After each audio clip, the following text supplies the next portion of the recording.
Il est mort dans un accident de voiture, enterré et pleuré par sa famille.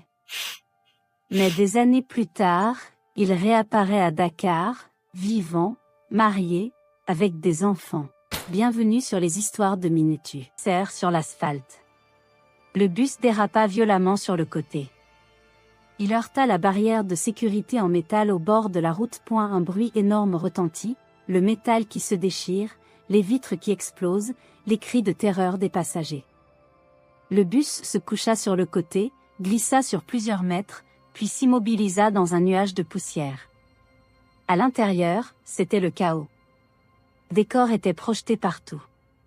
Du sang coulait sur les sièges. Des gens pleuraient, d'autres ne bougeaient plus. Chidi sentit un choc terrible à la tête. Tout devint flou. Une douleur aiguë traversa son corps, puis plus rien. Le noir complet. Dehors, la poussière retombait lentement. Des voitures s'arrêtaient. Des gens couraient vers le bus renversé.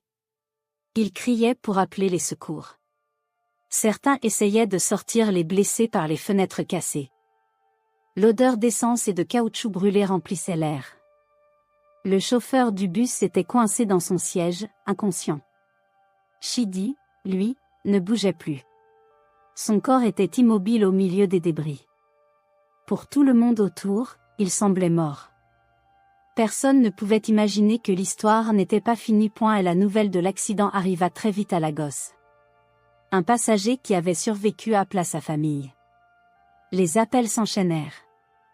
En quelques heures, toute la communauté savait que le bus pour Dakar avait eu un grave accident.